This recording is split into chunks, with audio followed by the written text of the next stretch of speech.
그대저와 함께 달려 Ready for action let's go 트러블 물을 찾으러 Assalamualaikum warahmatullahi wabarakatuh. Perkenalkan, nama saya Raditya Rizky dari kelas 12 TKR 3, nomor absen 16. Pada kesempatan kali ini saya akan menjelaskan secara singkat materi zat dan perubahannya untuk memenuhi tugas video pembelajaran ilmu pengetahuan alam dan sosial atau IPAS. Pengertian zat. Jadi, zat memiliki pengertian yakni segala sesuatu yang memiliki massa dan volume. Oleh karena dimiliki volume, maka materi juga menempati ruang tertentu.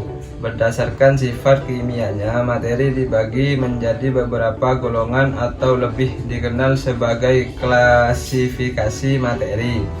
Nah, pada video pembelajaran kali ini ada 3 sub pembahasan materi yang akan saya paparkan, yakni klasifikasi zat, metode pemisahan campuran, pemanfaatan metode pemisahan campuran dalam kehidupan. Pertama, klasifikasi zat. Klasifikasi zat dibagi menjadi 3, yaitu ada unsur, senyawa, dan campuran. Nah, masing-masing unsur ini juga dibagi menjadi beberapa logam lagi.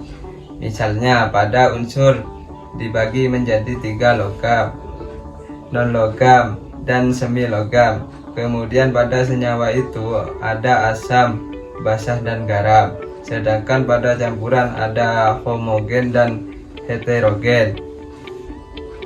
Kali ini saya akan jelaskan satu persatu. Yang pertama ada unsur. Unsur ini adalah zat yang tidak dapat diuraikan lagi menjadi zat lain. Yang lebih sederhana, ada beberapa aturan penulisan lambang unsur. Pertama, jika suatu unsur dilambangkan dengan satu huruf, maka harus digunakan huruf kapital. Misalnya, karbon berlambang C besar, nitrogen berlambang N besar.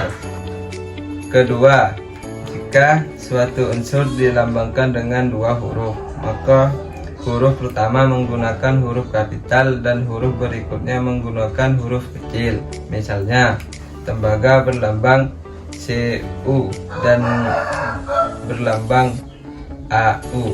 Ketiga, beberapa unsur ada yang diberi lambang berdasarkan nama latinnya. Misalkan, besi diberi lambang Fe berasal dari nama latinnya. Ferrum, perak dituliskan Ag yang mempunyai nama latin argentum, dan lain-lain. Nah, ini ada tampilan gambar periodik unsur. Jadi, unsur yang sudah ditemukan itu sudah disusun oleh ilmuwan menjadi sistem periodik unsur. Nah, yang biru ini adalah unsur logam, kuning terang adalah unsur non-logam, dan kuning gelap adalah unsur semi logam. Sampai saat ini unsur yang teridentifikasi ada 118 jenis unsur, di mana 92 unsur diantaranya adalah unsur alami atau ditemukan di alam, dan sisanya adalah buatan atau dibuat melalui percobaan.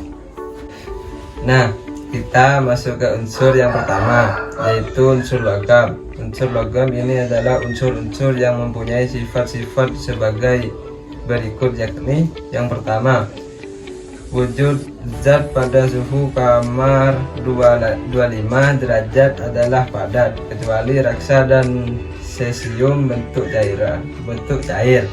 Kedua, bersifat konduktor atau penghantar listrik yang baik. Ketiga, mengkilap jika digosok. Keempat, dapat ditempah dan dapat direnggangkan.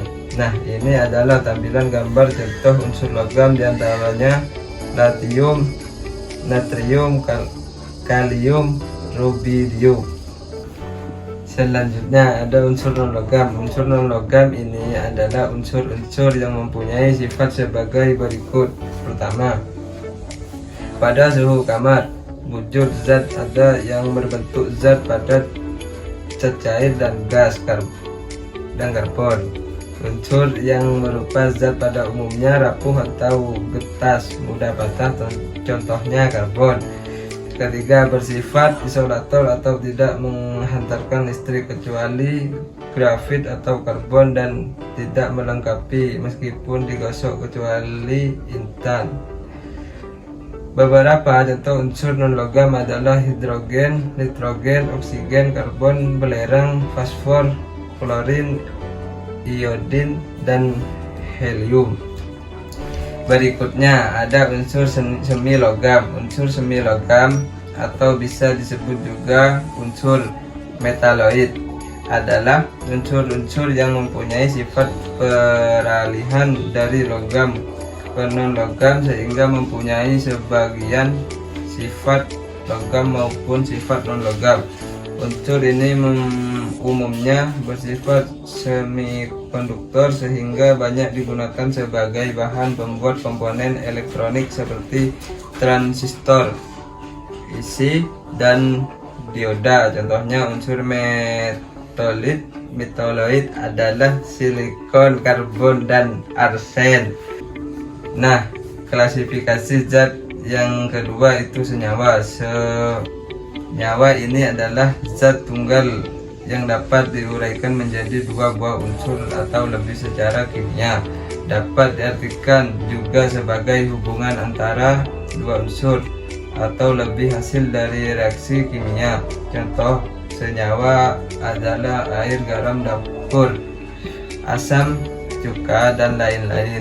Senyawa ada dua jenis, yaitu senyawa alam dan senyawa buatan. Senyawa alam dapat ditemukan di alam sebagai mineral, contohnya kapur, garam, dan air.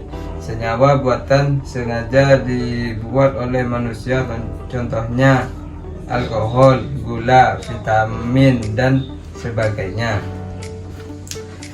Nah, kemudian ada asam, basa, dan garam. Ini termasuk dalam senyawa. Dapat kita lihat pada gambar ada 3 larutan. Ada larutan asam, netral, dan basa. Diuji menggunakan kertas lakmus merah dan kertas lakmus biru. Dan sebelah kanan ada gambar skala pH. Jadi air bisa atau air mineral terletak pada pH 7. Nah, selanjutnya klasifikasi 3 ada campuran. Campuran ini adalah zat yang tersusun dari 2 atau lebih unsur dan senyawa, yang mana sifat dari unsur dan senyawanya tidak hilang. Contoh, air dan gula, air dan garam, air dan pasir, dan lain-lain. Bedanya campuran dengan senyawa yaitu senyawa merupakan hasil dari reaksi kimia, sedangkan campuran bukan hasil dari reaksi kimia. Campuran ini juga dibedakan menjadi 2, yaitu campuran homogen dan campuran heterogen. Campuran homogen adalah campuran yang komposisi zat penyusunan merata. Campuran homogen disebut juga dengan larutan. Campuran homogen meliputi larutan asam, basa, garam, campuran air dan gula. Larutan asam, basa, dan garam juga merupakan campuran homogen.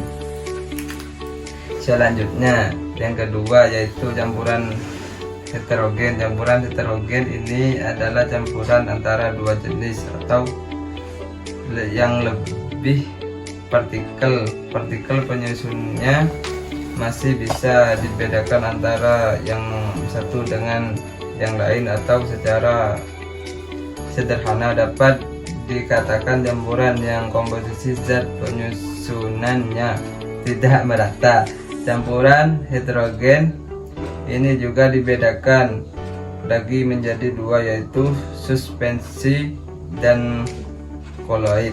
Nah, Pada suspensi ini campuran hidrogen di masa partikel-partikelnya akan terlihat dengan mata telanjang, sedangkan pada koloid ini campuran dua macam zat atau lebih yang bersifat antara larutan dan suspensi.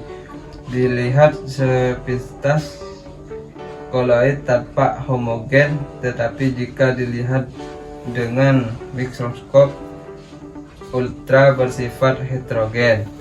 Sub pembahasan selanjutnya yaitu metode pemisahan campuran. Metode pemisahan campuran di sini ada 5, yaitu yang pertama filtrasi, yakni pemisahan berpori, yaitu kedua kristalisasi adalah pemisahan campuran antara zat pada terlatur dalam larutan dan cara menguapkan perutnya. Yang ketiga, sublimasi adalah pemisahan campuran antara zat padat dengan zat padat yang mudah menyublim. Yang keempat, kromatografi adalah berdasarkan perbedaan koefisien dan difusi atau kecepatan perambatan dari komponen-komponen zat dalam suatu medium tertentu. Yang kelima, distilasi adalah berdasarkan perbedaan titik didihnya. Nah, pembahasan yang ketiga ada manfaat metode pemisahan campuran dalam kehidupan. Yang pertama, ada penjernihan air minum. Pemisahan campuran menggunakan metode distilasi. Yang kedua, ada permurnian garam dapur. Pemisahan campuran metode penguapan dan klarifikasi. Yang ketiga, ada pengelolaan minyak bumi. Pemisahan campuran menggunakan metode distilasi. Sekian pemaparan materi zat dan perubahannya, kurang lebihnya mohon maaf. Wassalamualaikum warahmatullahi wabarakatuh.